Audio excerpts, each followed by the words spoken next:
Okay, so hello. On behalf of the Learning Network, welcome to our resource spotlight, elder abuse and financial abuse prevention and LGBTQI plus communities. My name is Diane Lalonde, and I am the Research and Knowledge Mobilization Specialist with the Learning Network. I want to start with a land acknowledgement. So our work is located on the traditional lands of the Anishinaabe, the Haudenosaunee, the Lenape, and the Changatan Nations. These lands are connected with the London Township and Sombra Treaties of 1796 and the Dish with One Spoon Covenant Wampum. We make this acknowledgement to counter the doctrine of discovery and recognize Indigenous land and sovereignty.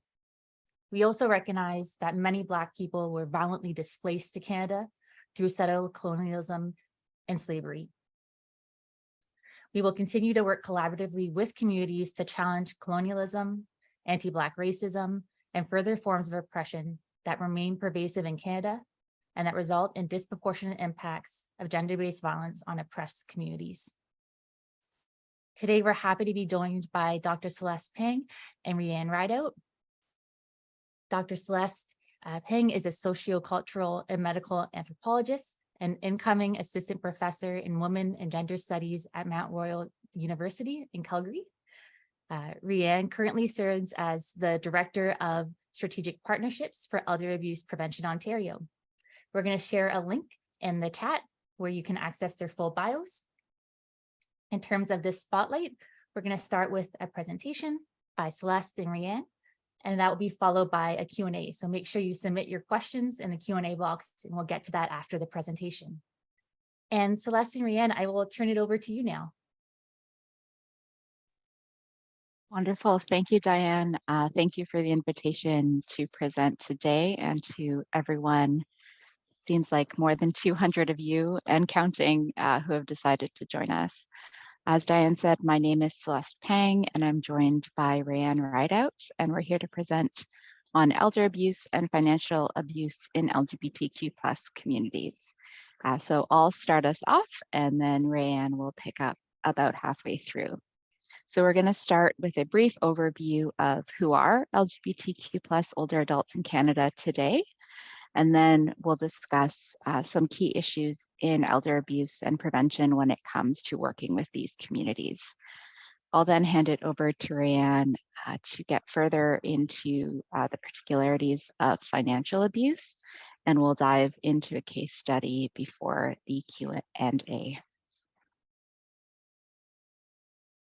So to begin, since we have, again, such a wonderfully large audience and diverse audience, just to set some groundwork on who are LGBTQ older adults today. So the acronym that we're using in this presentation stands for lesbian, gay, bisexual, trans, and queer. There are many variations of the acronym umbrella, including 2S LGBTQI or 2S LGBTQ+. So some of the other identities that are often captured in these acronyms include questioning, intersex, and asexual, as well as two-spirit, which is now often placed at the beginning of the acronym to recognize that two-spirit Indigenous individuals have been here long before, of course, settler colonialism. In this presentation, we are not speaking specifically to experiences of elder abuse or prevention for two-spirit communities. Neither of us have expertise in this area, and sadly, the kind of research and practice is not there yet. What I will say to begin is a lot of the issues to do with marginalization due to homophobia, transphobia, or other forms of discrimination also do impact two-spirit individuals and Indigenous communities. In addition, we need to think about our legacies and ongoing situation of settler colonialism and what this means in terms of, for example, safety accessing social services. So in this presentation, we're going to focus more broadly on the queer and trans umbrella. So just to get us started, we now do have some statistics from the latest Statistics Canada survey. So according to StatsCan data, there are now approximately 1 million people who identify as 2S LGBTQ+ in Canada. And as you can see in this table on the right-hand side, which shows age groups by LGBTQ2+ and non-LGBTQ2+ populations, about 16.5% of those who identify as 2S LGBTQ+ are 55 years and older. So this, doesn't really give us a sense of the full complexity and intersection of folks' identities within this group. But for those of us who like numbers, it does give us a sense of the really critical mass of citizens that we have in Canada today who are out, including, out to the level of being comfortable completing a Canadian census. So LGBTQ+ older adults in Canada today come from many walks of life. A lot of historicization or contextualization often assumes that people were born in Canada, have lived in Canada their whole lives, and we know that this is not the case. We have older adults who have lived here always. We've have older adults who have migrated here as children, as youth, in midlife, and in older age. And this will come with a real range of experience in terms of what it means to be a sexual or gender minority, in the various places that one has lived, what it means in terms of people's level of knowledge about the services available in Canada, as well as a wide range in how comfortable and safe people feel in seeking help when they or loved ones need it. So when we're thinking about social change in Canada over the last 60 years, there's been a lot of progress. Well, we can also see that in the current social situation, we're facing some challenges again. But just a few of the basics to get us grounded in what has changed over the last 60 years. So up until 1969, homosexuality was criminalized. That was the year at which some argue homosexuality was fully decriminalized, although there are arguments to the contrary, saying that there are still aspects of homosexuality that have not been fully decriminalized yet. From the 1950s to the 1990s, we saw the LGBT purge from the military and from federal government institutions. So this was a time in the kind of height of the Cold War era when LGBTQ folks were targeted basically under the excuse that they could be working for the enemy and purged from those institutions of power. So this is to give you a sense of just how long and how recently our communities have been suspect. We had the AIDS epidemic through the 1980s, 1990s, and continuing, of course, but at its peak. And I'll speak a little bit about the impact of that on people's trust and experiences with healthcare and social services, which is, of course, key when we're thinking about elder abuse and elder abuse prevention. And then more recently, to give you a sense of rights, for example, rights and recognitions as parents, adoption rights, we've had as of 1995, and same-sex marriage became available nationwide in 2005. So again, just to give you a sense of the really kind of recent changes in social rights and recognition that, again, in our current moment, we are being shown are not necessarily as secure as we'd like to think. Next slide, please. Thank you. So if we're thinking about, these social dynamics and social forces that have impacted people over life, we need to think about not only people's experiences of homophobia, of transphobia, or of LGBTQ plus kind of specific forms of discrimination, but also intersecting forms of discrimination and oppression that people have faced over their life that impacts where they are as elders in older age and impacts how they may be vulnerable to different types of abuse, including financial abuse, and how prevention efforts may or may not reach them. So we need to think back to really beginnings of colonization and racism and how that impacts Indigenous, LGBTQ plus, and Two-Spirit folks, also how it impacts folks of color. So for example, what that means when people have faced racism in our healthcare and social services, as well as homophobia, as kind of this doubled barrier to feeling safe and included. As I said earlier, we also need to think about experiences of migration and social inclusion. So people who have arrived here as migrants, as children, as youth, as adults, will have a different type of experience trying to navigate Canadian social norms, Canadian social systems, and may also have different ways of articulating their gender and sexuality that may not be immediately recognized in our kind of Anglophone Canadian context. We also wanted to bring up the issue of employment discrimination, which Brian will also speak about further later on. But when we're thinking about why people may be vulnerable to financial elder abuse, we can think about poverty, we can think about the resources that people do or do not have available. And research has shown, including a recently completed EGAL Canada report, which is coming out soon, that older adults today who have lived and worked in Canada have faced employment discrimination on the basis of their gender or sexuality. And this has impacted, among other things, their economic security and financial means later in life. Next slide, please.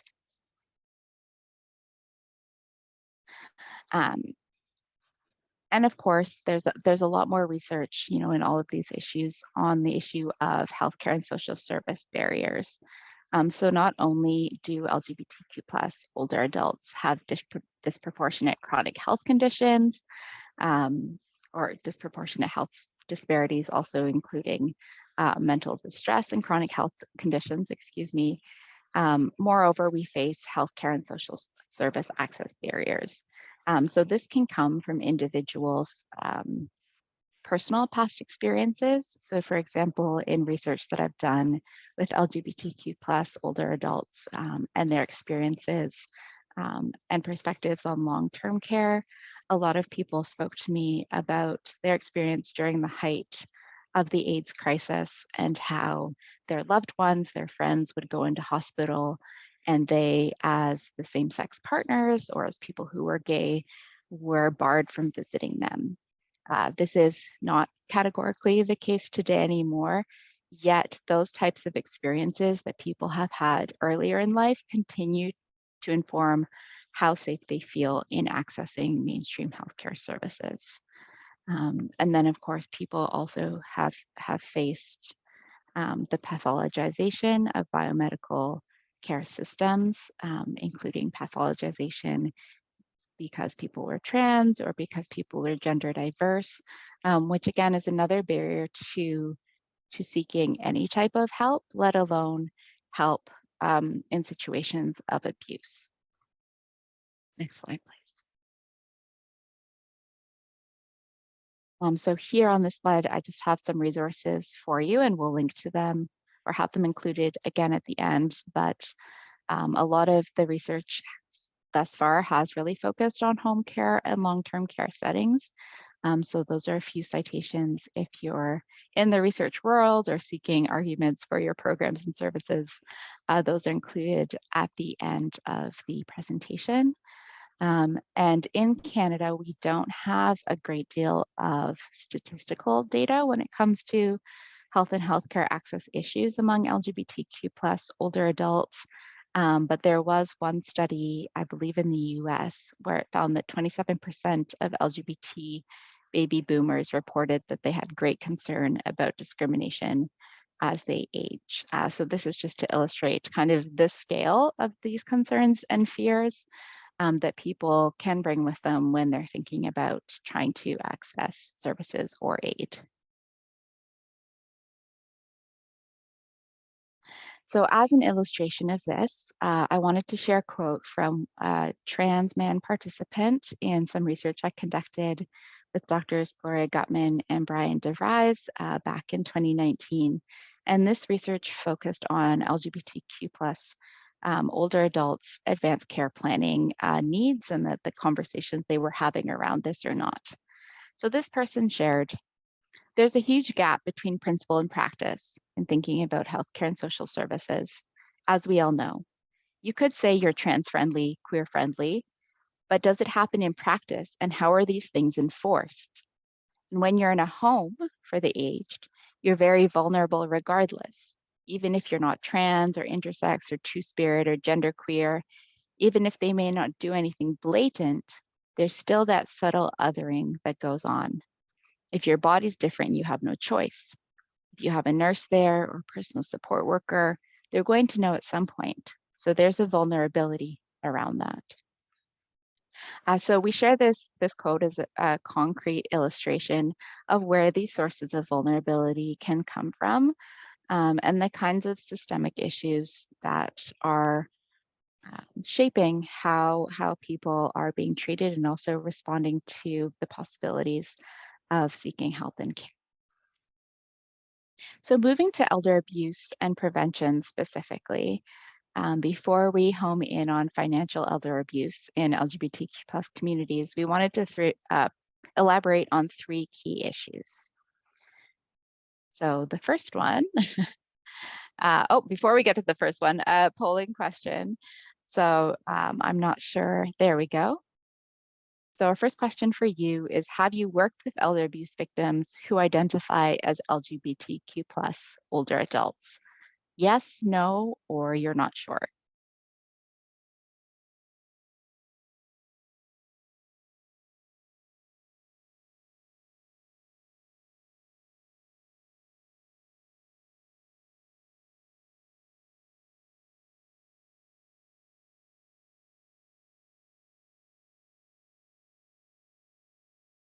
Diane, I don't think I can see when the results are in. So if you can just let me know. There we go. And if everyone can see those.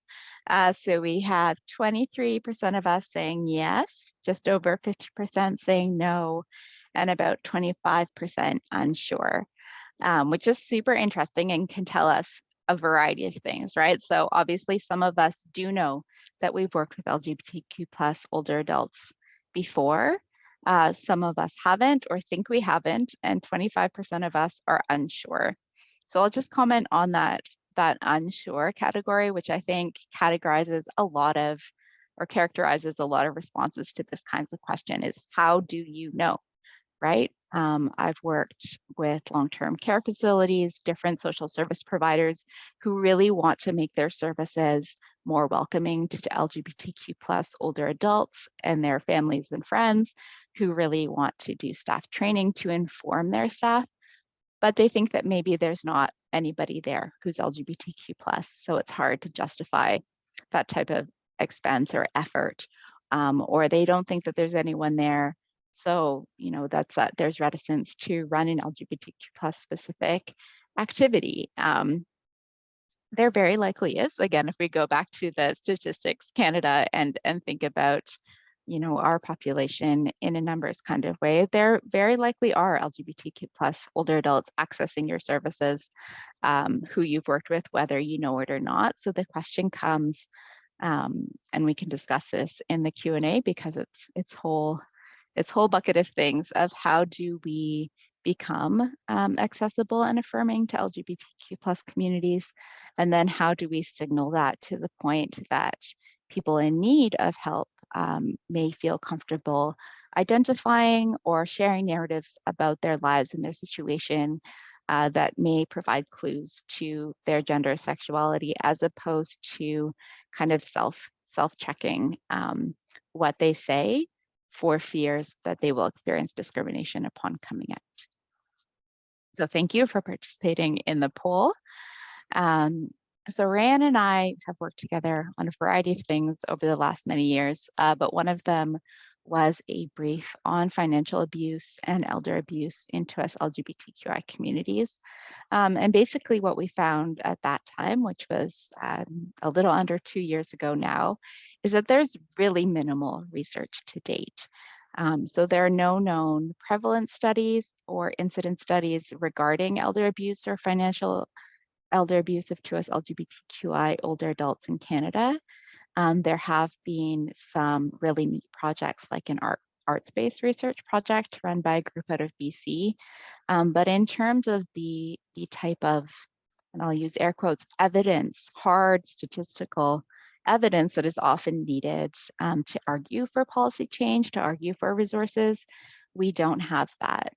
So this creates kind of a situation of invisibility on that larger scale when it comes to, again, being able to make an argument to prioritize LGBTQ older adults' needs, to prioritizing changing the ways that we engage in our practice, the way we kind of structure our programs to meet those needs. There is this layer of invisibility on multiple levels that can make it difficult.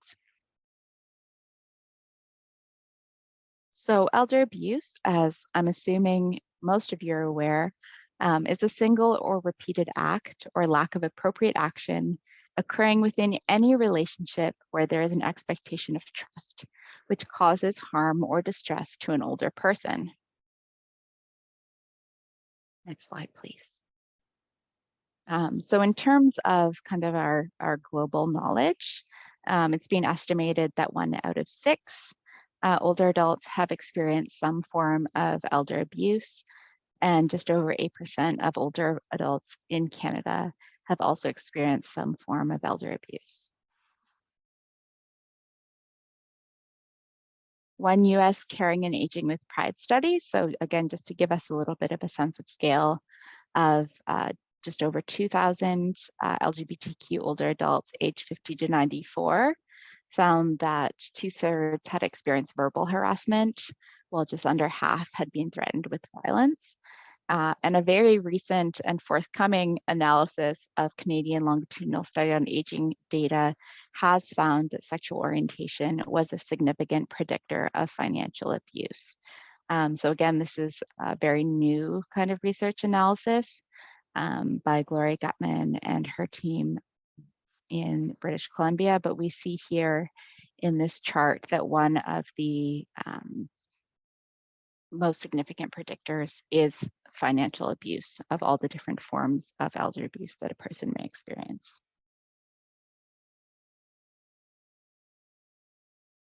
Ran, I don't know if you wanted to jump in to talk about this slide, or if you'd like me to continue here. Yeah, so just sort of continuing on what Celeste has mentioned about the sort of the key highlights around, some of those risk factors and the vulnerability for financial exploitation can be due to the just building on the systemic abuse issues, because often in the list that you just seen previously, the systemic abuse was not listed. And yet we know from studies and from research, and as Celeste had mentioned before around healthcare, those systemic issues really play into the significant abuse that older adults see. And when we look at from a financial perspective, the employment discrimination. So when we go into the discussion around specifically financial, if you have been an individual who may not have been able to seek employment over a lifetime, or not been hired or promoted, financial resources are going to be much less than maybe someone who's not from the LGBT community, which then creates more of a higher risk when abuse does happen, and trying to continue to be independent makes that dependency then on other people, which creates more vulnerability and isolation. So they kind of intertwine. And you may also not have access to partner's pension or retirement. And Celeste mentioned that the laws have just recently changed around marriage. Some people may have not have gone through that formal arrangement or legal arrangement to be married. So if they're living together, that are you entitled to that someone's pension if you haven't, maybe you haven't come out or are being recognized because because of that fear and discrimination.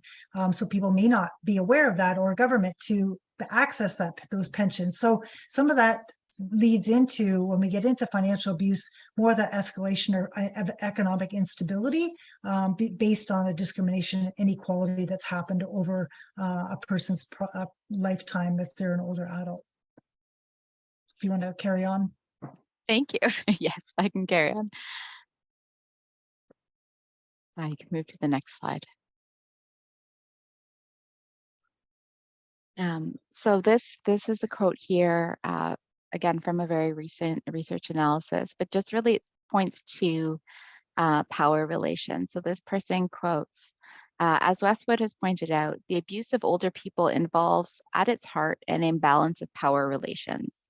In the case of older LGBT victims of abuse, these power relationships are strongly influenced by both historic and current factors, which not only include cultural attitudes, legislation, and social policies, but also how these have been perceived by people who identify as LGBT.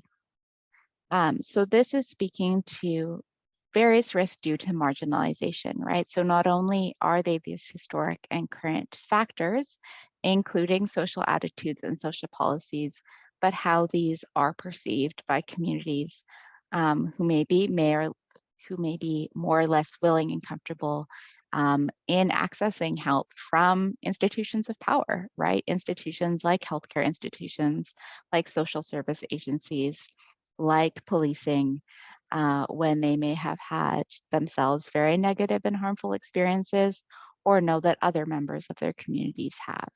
So this is a real barrier to seeking help in our current environment, given the resources that are available. Next slide, please.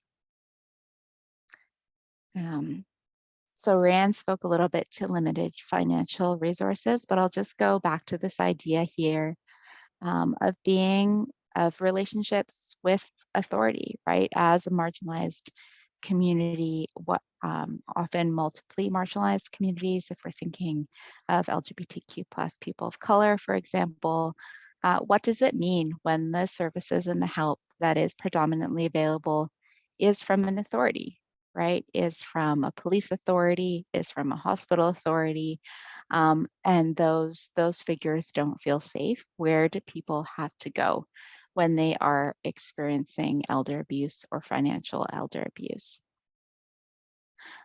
We also need to think about the internalized homophobia or transphobia that may affect people's willingness to seek help. So while there has been a lot of social change, there is a lot more mainstream social acceptance of LGBTQ plus people and identities. This doesn't mean that people don't continue to have different internal struggles from what they've heard from close others in their life, from family reactions to their identities. And this all can impact how safe people feel reaching out and really giving voice to what they're experiencing. Next slide, please. And the third key issue we wanted to point out before homing in on financial elder abuse is this question of recognizing significant others and support networks. So what we very clearly know is that queer chosen families are not always recognized as essential caregivers. And this highlights a heightened need to do advanced care planning and appoint attorneys for personal care and finance. We also know that domestic abuse is not always taken seriously when it's reported, especially in same-sex couples, and that the needs of 2S LGBTQI older adults can often be ignored by blanket approaches to all seniors or seniors issues, which often refer or default to an imagined cisgender and heterosexual older adults. So just to pull out a few of these things, one is this issue of recognition of significant others. So LGBTQ plus older adults and people of all ages may have very different looking support networks, whether that's because those support networks are primarily composed of friends, whether it's because our family structures look different, right? And aren't necessarily a nuclear family structure, but may include many individuals as parts of families of choice. So first of all, what does that mean when we're thinking about who's available to reach out to if one's experiencing abuse? And the second is, what does that mean if one is experiencing abuse from close others, right? If one's experiencing intimate partner violence, if someone's being financially abused by someone close to them, how is that recognized, not only by others in their lives, but by themselves, right? From research that I did with Ashley Flanagan at the National Institute on Aging, this was not specifically about elder abuse, but it was about dementia networks support. What we really found is that the individuals that LGBTQ plus older adults have to rely on can be really unexpected. So they can be spouses, they can be healthcare professionals, they can be neighbors, they can be family members who the older adults didn't necessarily always have a close relationship with, but have come to call on in times of need. So there's really a real mix and contingency in terms of who somebody has around, how familiar people in their support networks are with who they are, what they want, what their intimate relationships look like or have looked like, and also who is recognized and who's not recognized when it comes to kind of our broader systems and structures, again, like healthcare institutions as well. So I'm going to hand it over to Rand now to home in on financial elder abuse in LGBTQ plus communities. And I'll turn my camera off. Thanks, Celeste. So we're just going to pick up and just spend a little bit of time talking specifically on financial elder abuse within the 2S LGBT community.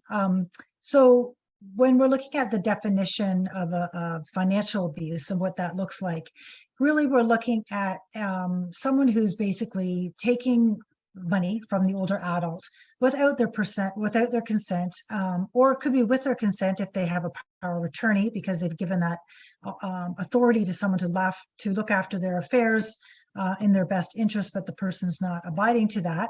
But the end result is that person is doing it for their own personal gain, to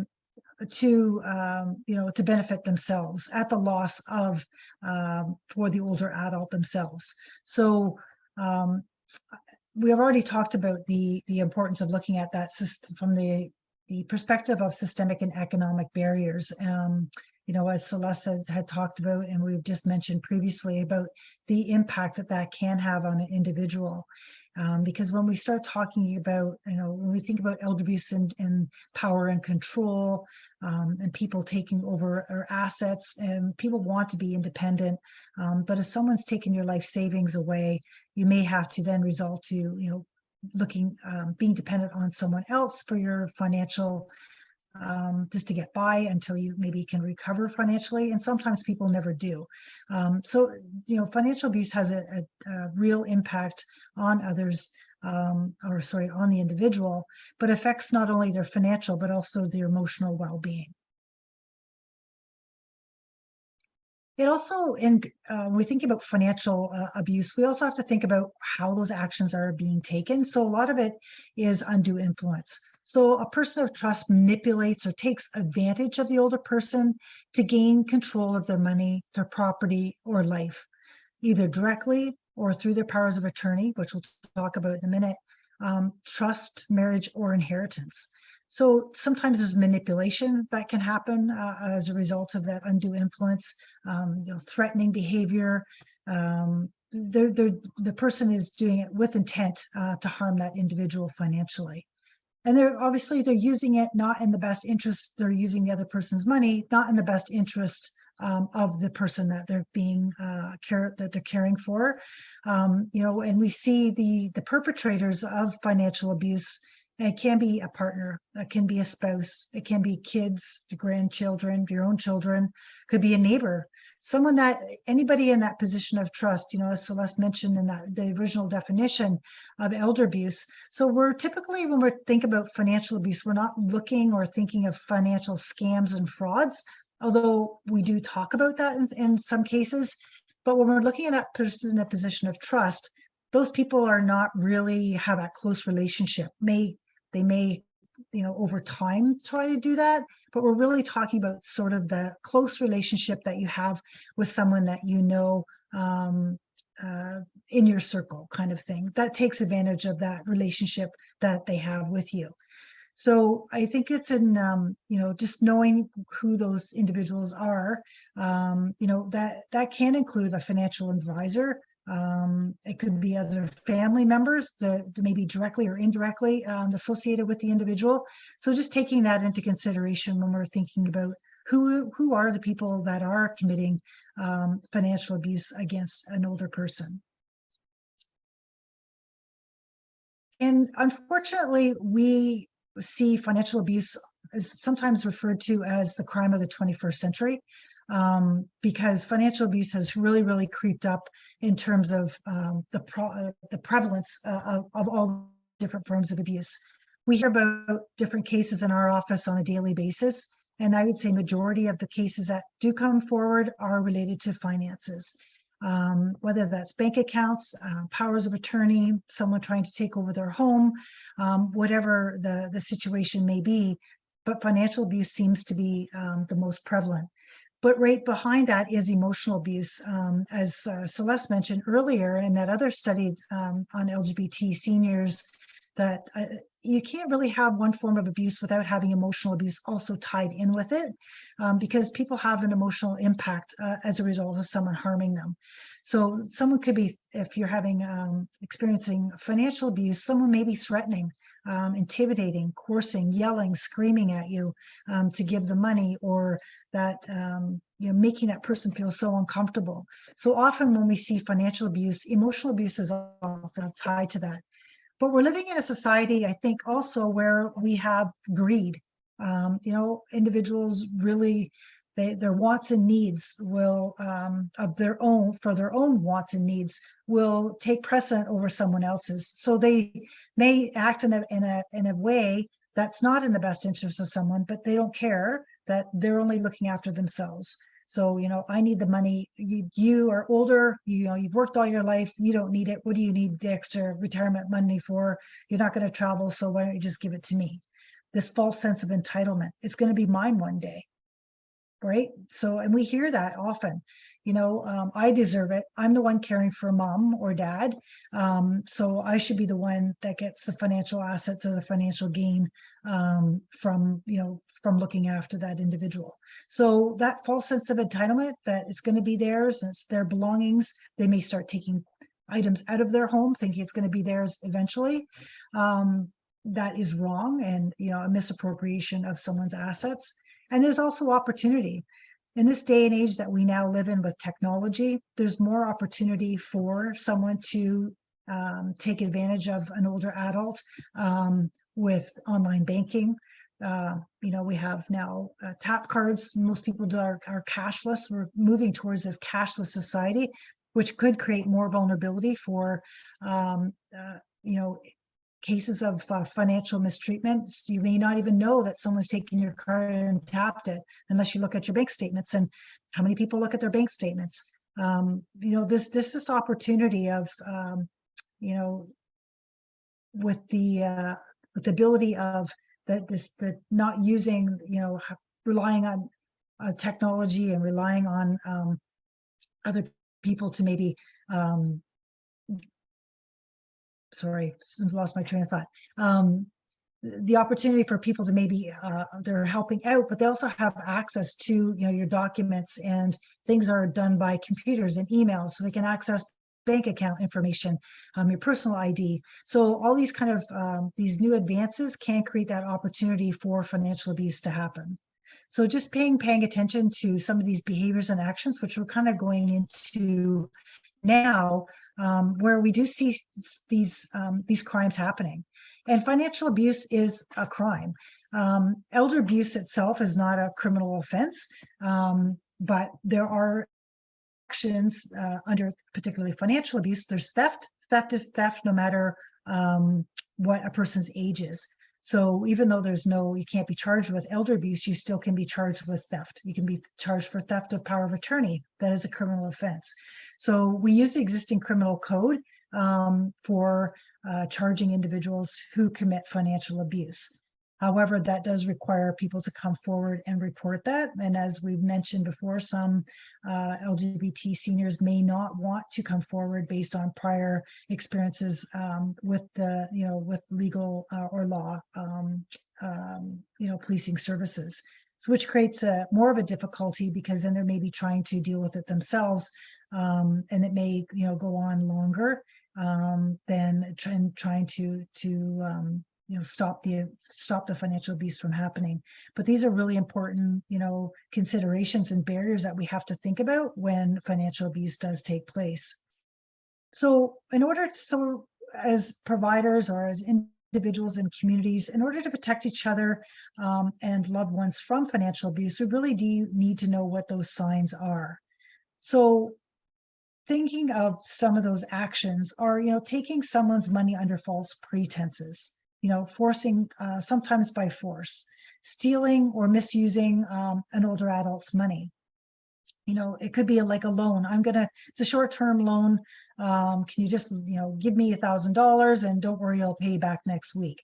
Well, most people rely on a trust relationship, whether that's a, family member or a friend. And they feel like, as older adults, they trust that take up someone's word that they don't need a piece of paper because they told them that's their word is what they say. So they rely on that person following through with what they said. But that's not always the case. People say, well, they don't remember. They're aging. I didn't take that money. Prove it. Right? And they'll say, oh, they must be going crazy. They must be having dementia. I never did that. So they'll question that and make them feel like, well, maybe I didn't, or other people won't believe the situation because of they relate it to an age-related issue. They could be blackmailed by care providers. If an older adult has not been open about their relationship with their partner to other family or to their community worker or to the community, the workers may use this as blackmail to threaten to out them if they request money beyond what they're being paid for the services that they're being provided. And there was a study in the States indicating that this was actually an issue that they were encountering in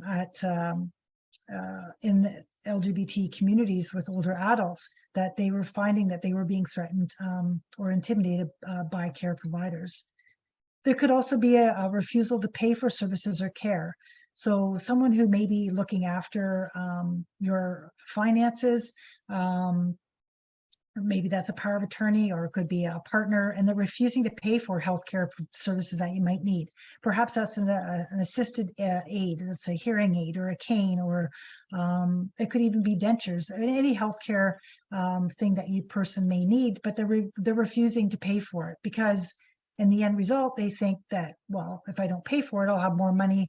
If and when they do pass away, then that I'll have more money that's going to come to me in the end. So there's, that deception and that lack of, respect for the individual is where we see some of these actions happening, or giving away or selling someone's possessions without their knowing, right? It could be an heirloom. It could be a picture of a family picture, or a picture of a partner, or an occasion. It may not have any monetary value, but it's someone's taking it and giving it away to somebody else. Those things are situations of financial misappropriation. The other thing is, cashing an older adult's pension check or using credit cards without authorization. We've seen a lot of times older adults may not want to do direct deposit by government checks. They want to see it in their hand. They want to go to the bank, cash it in, and then take the money and put it in their wallet, or and take it home with them. Or they have credit cards, and someone, maybe, especially during COVID, where people couldn't get out. And we still see this now, where people may not have transportation, particularly in rural communities, where they may rely on someone to go and purchase groceries or purchase something they need for their home or their apartment, and they give the credit card. Although we know we're not supposed to do that, sometimes people do. And it could even be a debit card to go get me some groceries, pick up some milk. And, as they say with technology, now it's tap, right? If the person has a tap, or when you're cashing out, the question always now is, do you want extra cash? Do you want an extra $20? So if you say, yeah, I want an extra 20 or $50, and you take the milk back to, the grandparent or whomever, and are they looking at the receipt? Do they look at their bank statement to realize that someone's actually taken more money out of the account beyond the the $6-7 bag of milk, and now they're out $50, $57 because they've helped themselves to the cash back. So we again, there's that trust of other people that people take advantage of. It could be forging an older adult signature, coercing or deceiving the older adult into signing documents. They may not understand what they're signing. How often have you been presented with a document with fine print, and you're sitting there waiting, and someone's giving you a pen to take the time to read through exactly all the little the fine lines and the details of a document. And if you're looking at your wills or power of attorney, those are documents that you do need to read thoroughly and understand, particularly if there is some diminished capacity. People still with some diminished capacity can still make some financial decisions. It doesn't mean that they can't make any financial decisions. It may be depending on what the level of decision making is, but some people may still be able to manage their finances quite fine. If it gets higher into executive decision making and finances, maybe not. They may need some help. When people's capacity does get to an extent where they can't manage their finances, people will take advantage of that, right? So because they, if someone does take a bank card or does sign a document, and they don't know what they're signing, but maybe they haven't been deemed to be mentally incompetent to manage their finances. So maybe the document is still legal. It's very hard to prove after the point, depending on when it is and when the document is executed. So it really creates a lot of discrepancies particularly when these legal documents are signed and someone is misappropriating their funds, to determine what their capacity was at the time of signing a document. Maybe they have no lack or access to bank information. We've seen this where people will redirect their mail. You can't get your bank statement because now it's going to the daughter or another family member or someone else's home address, so you don't get access to that. They take away the bank cards, so you don't have access to even your own funds. I've seen that happen in many cases. And as I said before, the misuse of power of attorney. And we don't have time to go into all what power of attorney is in detail, but basically, the misuse of power of attorney is probably the most common form of a financial abuse that we see, where you're relying on that person to manage your finances, to look after your bills, to pay for any needs that you require, whether that's healthcare needs or heat and hydro, groceries. But the person is taking that money and uses it as their own money, and they don't understand what the roles and responsibilities are. I find that most often is that people don't recognize it. It's that they actually have a legal responsibility to do accounting of what they're spending the money on. And it gets more complicated when you have bigger families. We always suggest to people have 2 powers of attorney, so there's a check and balance. But we do see that misuse of power of attorney in many, many cases. And there could be also that sudden change of a will. As a care provider, you might say, there could be a sudden change in powers of attorney. Someone comes, presents one day and says, I have the documents right here in my hand that they made me power of attorney. And then the next day or a month later, there's another person who's now has a document, because the older adult is wanting to please maybe whoever's coming. They're indecisive, so they change the power of attorney. They've heard bad things about another individual. Sometimes families will pit one against the other, siblings, and they'll change their power of attorney often. So we see some of those discrepancies happen as well. But what we also recognize of all these different forms of actions, that they have a huge financial impact, but they also have social impact as well.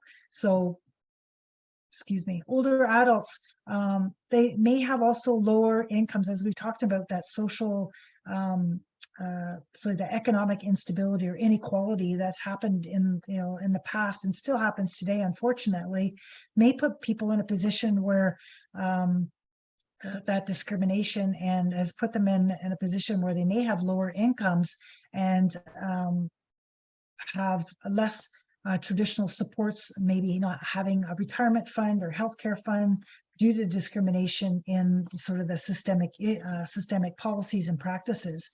So the impact can be detrimental when abuse does happen.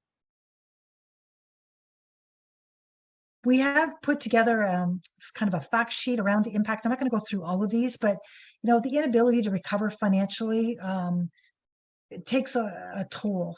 Someone who may have a loss at age 20 has the ability to go back to, go to work, has, their lifetime ahead of them. But someone who's, in their 80s, 70s, 80s, even 60s, to then, who's worked all their life and their life savings is gone, to, gain all that money back is sometimes, well, never would happen, right? It's that impact is quite significant. There's that loss of independence, as I mentioned, having to then rely on other individuals, and that creates that isolation and dependency. There's also the physical and emotional effects from that. So that fear, it has that threatening and that traumatic effect can create depression, and the person may isolate themselves from other families and friends. So it's important to kind of look for these signs in people's behaviors. If you see some of these actions happening, they may be fearful of other people that are coming around them. So, look for that contact as well. Of, are they acting differently from a particular person that might be with them? There could be a loss of the older adult's engagement. As I say, they may be withdrawn or isolated. They're not coming to programming anymore that you've once seen them. Perhaps their partner that they've been with is no longer with them. So maybe, that loss of engagement, what's happening in that relationship. Again, there could be cost at the healthcare system and that dependencies, as I mentioned before. So Celeste and I are going to walk you through a short case study, and we're hoping to have some engagement on this. So we'll read the case study. Hopefully you'll be able to read it on your screen. So we'll read it, and then we have a couple polling questions to get people engaged. So John and Martin have been partners for 8 years and have lived together for 6. Have lived together for 6 of these years in Martin's house.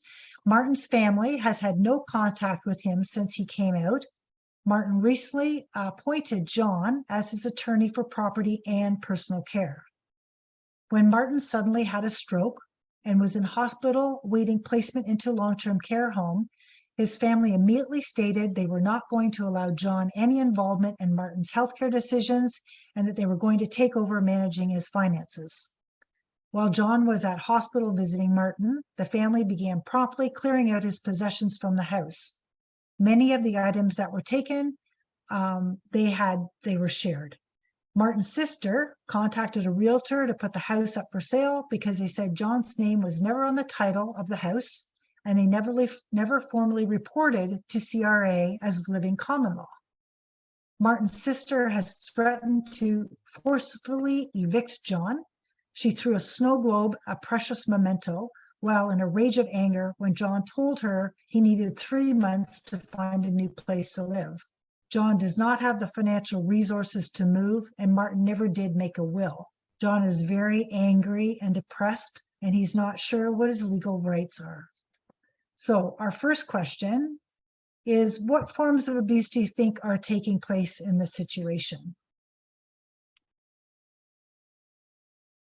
Is it financial, physical, and emotional, financial and emotional, or all of the above?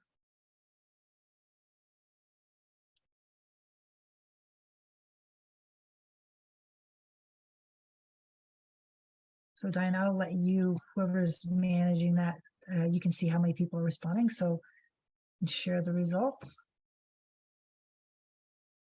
So people said all of the above. Yeah, so financial, physical, and emotional. They, the actions of financial for sure. And we're going to get into that in a minute. And the physical, like throwing something, right? Can be called, that could be assault, assault with a weapon, because the person's actually throwing it, even though it didn't hit the person. That action of throwing anything can be constituted as physical violence. And then the financial, taking over, selling the home, etc. So the second question, oops, I went the wrong way. Sorry, I got the poll. There we go. So the second question is, what are the risk factors for John in this case? Are they caring for Martin, the caring responsibilities for Martin, the lack of social support, isolation, or lack of financial resources?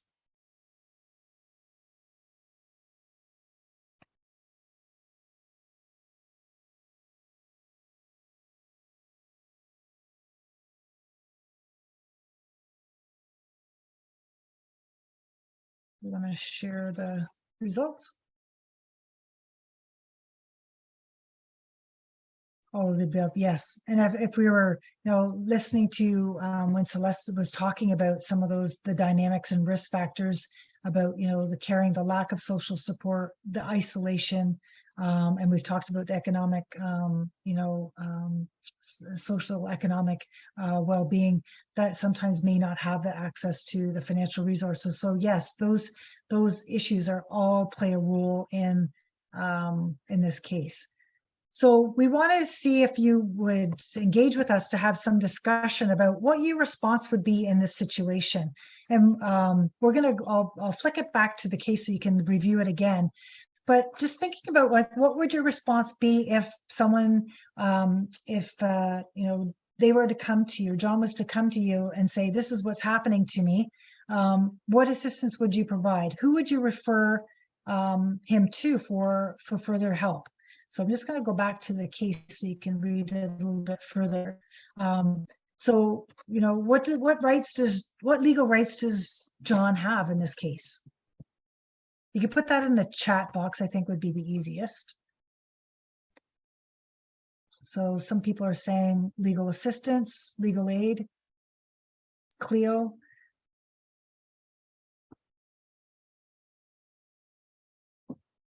I do want to mention that when we're looking at resources, because this is a good part to, also talk about what also information is available. So Cleo is the Centre for Legal Education. Ontario has, they also have the Steps to Justice. They have a new program on Step to Justice on elder abuse, so you can actually walk through all the legal options around elder abuse. It has safety planning, so they're a really good resource there. We have 519 people are talking about mental health supports, legal aid, the Advocacy Center for the Elderly. The one thing I did recognize when people were signing on and welcoming, and we do have people from across Canada, which is awesome today. And so I know some of the services that might be listed, like the Advocacy Center for the Elderly is in Ontario, for those who are here. I would encourage people to also check out the Canadian Network for the Prevention of Elder Abuse to find out what networks and supports are also available in your region. Celeste, do you have anything? I'm just going through the responses here. No, I'll just make the same observation as you. So if you are outside of Ontario and have any specific resources or organizations you want to share with others here, please feel free to keep populating the chat. So one of the questions was that Meg had made, said, if John is Martin's attorney, how can the family take over finances, sell the house, and steal the property? Which is great. I was hoping someone might mention that. So as an educational piece, can the family actually take over as power of attorney? No. legally they cannot, unless Martin indicates that he no longer wants John to be his power of attorney, then they cannot actually take over.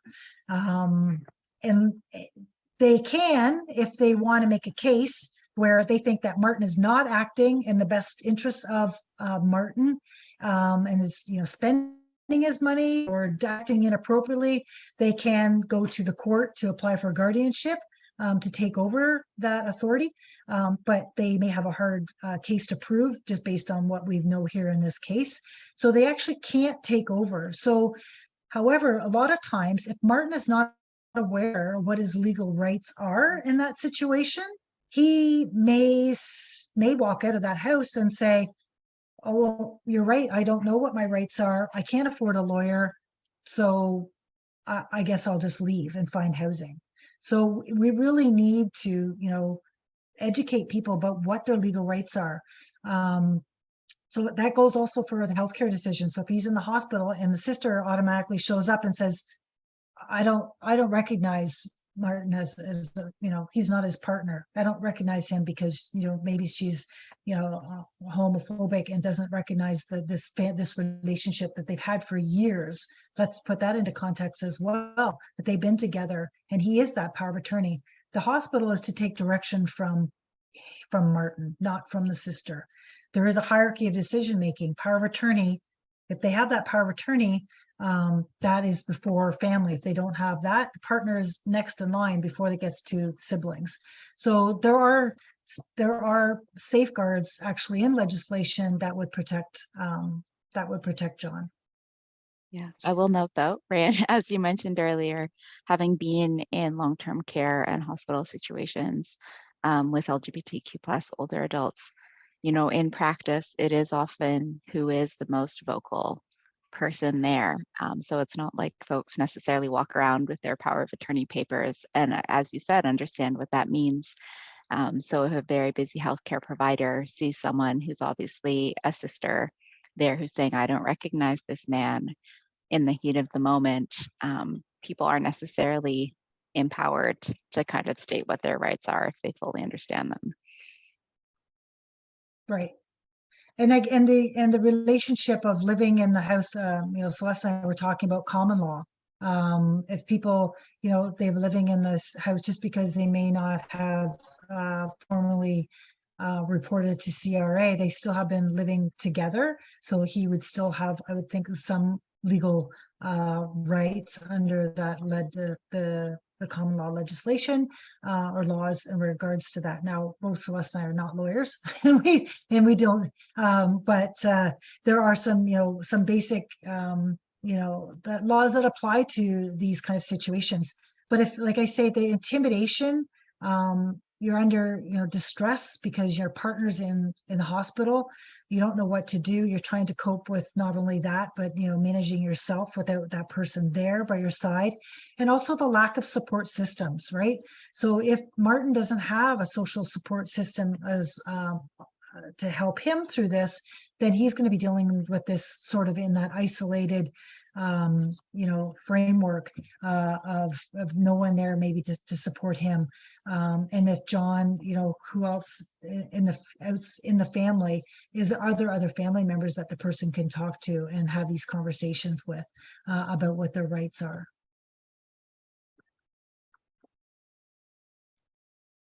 The other thing we had thought about in terms of capacity is that, Martin still has his capacity. We don't know, even though the person's had a stroke, that doesn't make a person incapable. We see a lot of ageism and ageist attitudes that come into being older, that people think that you're not capable because you reach a magic number of like 65 or 80, whatever it is, that people make these stereotypes that you're not competent to make decisions. But in this case, just because the person's had a stroke, they may still be able to verbalize what they want and their needs. So maybe Martin could, if he was aware of the situation, maybe he can speak up to his sister and say what he wants. Hospitals often have social workers we do get calls from hospital social workers saying, I've got this situation, the person, before I discharge the person, this is what's going on. Do you have any advice or recommendations of what we could help the family deal with?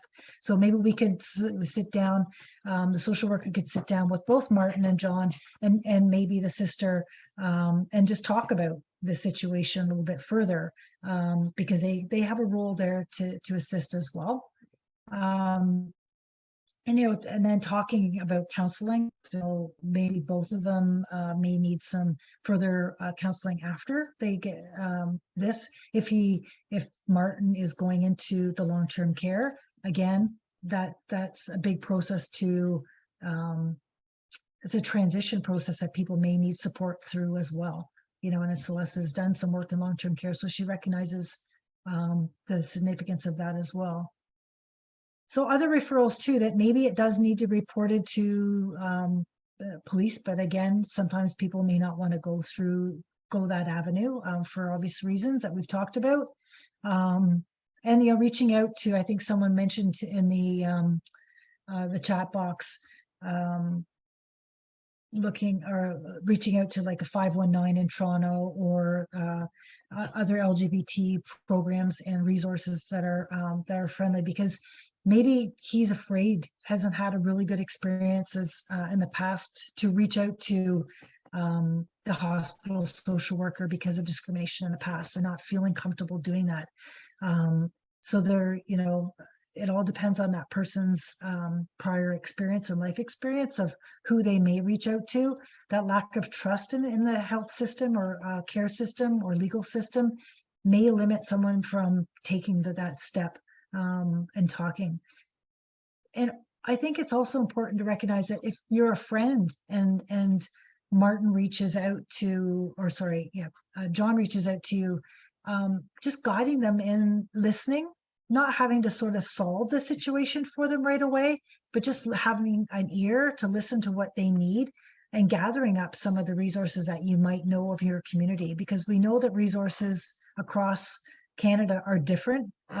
Every community, even within Ontario, it's from one city to the next, to the small town, depending on where they live. In a rural community, you know, northern community, you know, we know that the services are fewer that they may have in the city. So there's so many intersections and issues to deal with when we're looking at some of these cases and scenarios.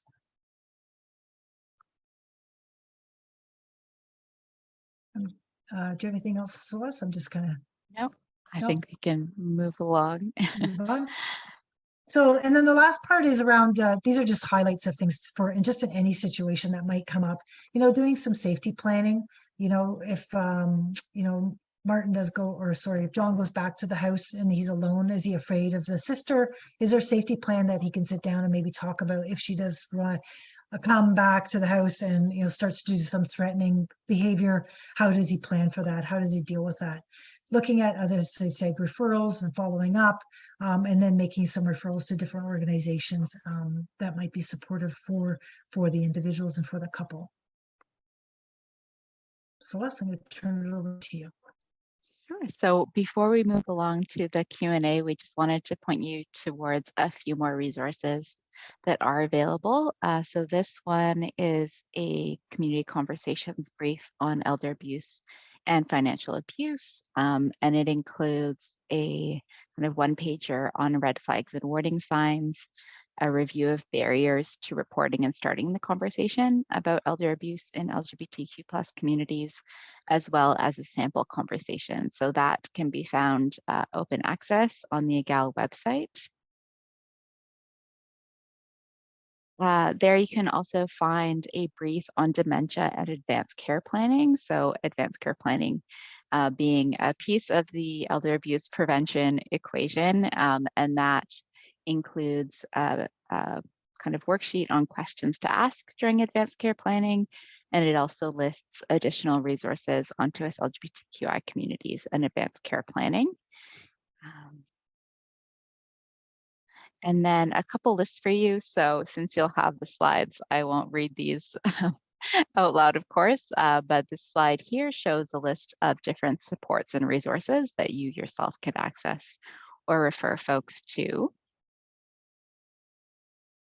Next slide. Here's a list of legal support. So some of them that were mentioned already in the chat. Additional learning resources. That's okay, you can go along. Some additional learning resources are listed here. And then we cited a number of research studies and reports and analyses in the presentation.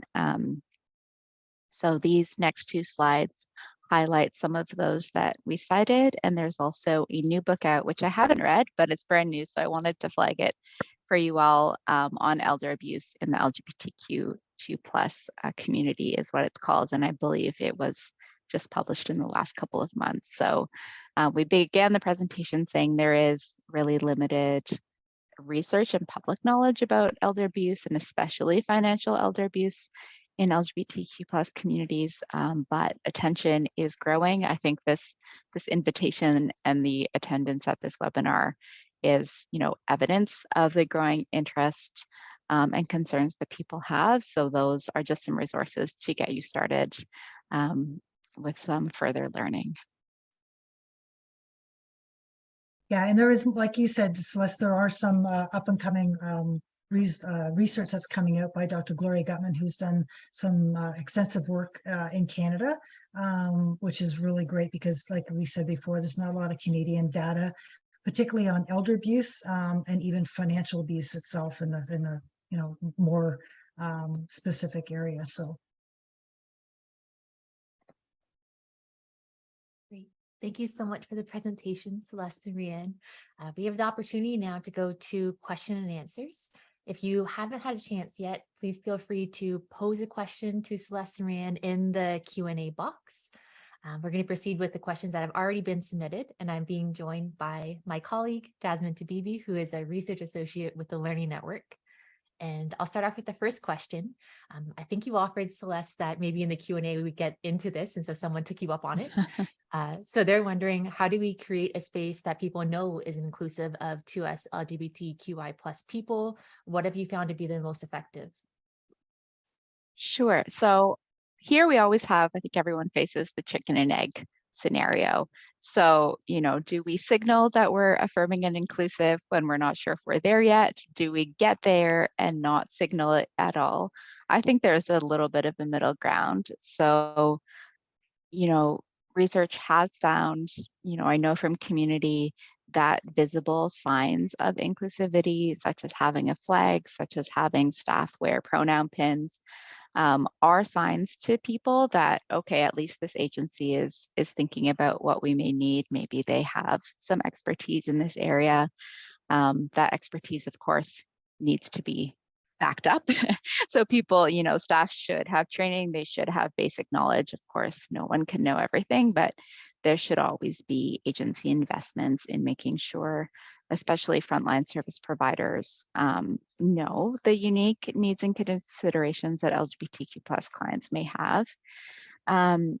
In terms of like more minute practices, and there are all kinds of suggestions out there, but if you're doing something like taking a social history or trying to understand someone's situation, just being very open with your questions and your wording. So not asking about a wife or a husband, but maybe asking about a partner, making clear, maybe you're not asking only about family, but what are your friend connections? So really thinking about the kinds of language that may feel exclusionary to people and thinking about how you can really open those up, I think is always, often taken as an invitation to say, okay, this person's actually asking me about my story. And I'll feel, less of a need to kind of edit pieces of it out. Thank you. The next question is, and I'll invite you to begin, Rianne, and perhaps Celeste, you can add your thoughts in as well. The next question is, does financial abuse also include withholding finances for specific things that 2S LGBTQI+ older adults would like related to their identity? I know you covered healthcare, but what about other things like hormones or access to a dating website, for instance? Yeah, for sure. Yeah, because if someone, needs the financial resources to pay for drugs they've been taking for, for the transition. And we've seen that in cases in long-term care where the person is on hormone therapy, and then the person who's looking after their finances decides to not pay for that anymore. And then all of a sudden, they're in the care home. They can't get out to the bank, let's say, because of transportation. And then then they start to, go, it stops working, right? And other residents start looking and questioning. Healthcare workers are not sure what to do. But I've seen that in the prior. So yeah, can be the financial, but also emotional impact of that. And I don't know, Celeste, you probably have maybe some of your work that you've been doing, you've had experiences with that. Yes, I have. And I'll highlight some research that I did with really fabulous attorneys for personal care and finance working, who were attorneys for trans women living in long-term care homes, who really, took their job seriously, and they would go and purchase the wigs that people wanted or the feminine clothing that people wanted so that they could continue to feel like themselves. So as Ryan said, yes, withholding that um, is abuse. It's not the power of attorney's money, it's the person's money. But I think there are a lot of examples where people, do their job, and it is a unpaid job, do their job very well, and where we can see how it can work if you really have a trusted person there, who's going to advocate for you. Yeah. So the next question says, what if the police do not believe the senior with dementia, but trust the adult children who may be a lawyer, a teacher, and actually took the money? I have met cases like this, and I'm not sure how to identify who's telling the truth and who's lying.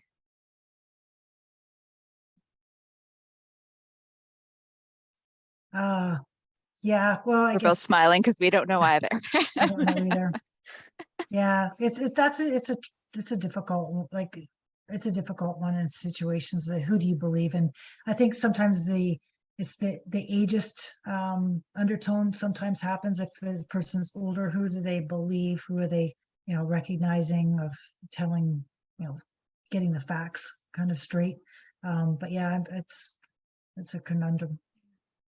It is. And I think someone put in the chat, I think they were from BC, that capacity, there's no such thing as, before a global incapacity. It depends on the situation. It can be fluctuating. But I think that, in the public, that's not really known, right? Because of ageism, because of ableism, also just because of a lack of understanding about every different provincial and territorial framework about capacity and consent. I think we need a lot more public education, full stop, on that, because I'm sure in many cases people would automatically trust the adult professional and not the person with a dementia diagnosis, also just out of ignorance. I saw that in the chat too, in terms of recognizing different forms of capacity and different applications. I'll pass it over to Jasmine again. Sure, thanks, Diane. The next question is, do you know of any technology or sites, apps that can be used to support with safety beyond raising the awareness of banking safety, password security, etc.?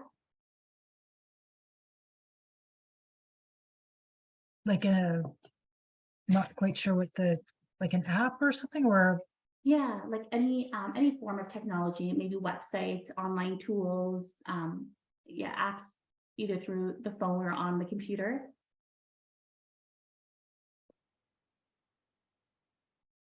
That's okay. no, yeah, I'm just trying to think. I mean, there's lots of resources in like education. I think I go back to Ontario because that's where my work from. But the Ontario Securities Commission has some resources and information that they, talking about, protecting finances. The Ontario Banking Ombudsman, OBA. they have a lot of tips and tools, and they may have an app. I'd have to check around security, but I know they have a lot of fact sheets and that kind of thing. But in terms of every bank has different security things to access your own banking, and we do tell people, don't share your passwords, don't, there are certain basic things that we can inform people to do around that, but I'm not sure of any specific app, kind of not off the top of my head anyway. Yeah, me neither. Thanks so much. So this person is wondering, any thoughts around older adults who may be living in shared spaces or assisted living that are not inclusive? There's not many inclusive 55+ housing options. And they further shared, I've supported quite a few folks who have had to hide themselves after moving into spaces that were not inclusive. Maybe I'll go to you first, Celeste. Sure. So suggestions about kind of how to intervene in a situation, or just in general. I'd say in general, just that's a very, good statement of recognition that there are LGBTQ+ people who are living in different types of shared housing arrangements who aren't necessarily out.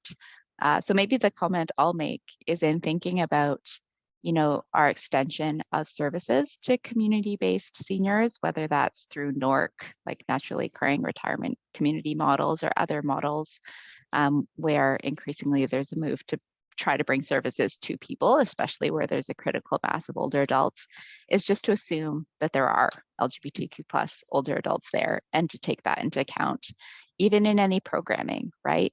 If say someone is living in a large building that becomes considered a NORC and programming comes, or programming's advertised there, not to make the assumption that because it's in a certain area, everybody's straight, but I think just seeing some of that potential recognition could begin to help someone feel less isolated, maybe feel like they're going to meet someone like-minded, or who they can feel comfortable with. Ryan, I don't know if you have a different angle of an answer. Yeah, and I think, it's having a support system, I think, also helps, because if you are in a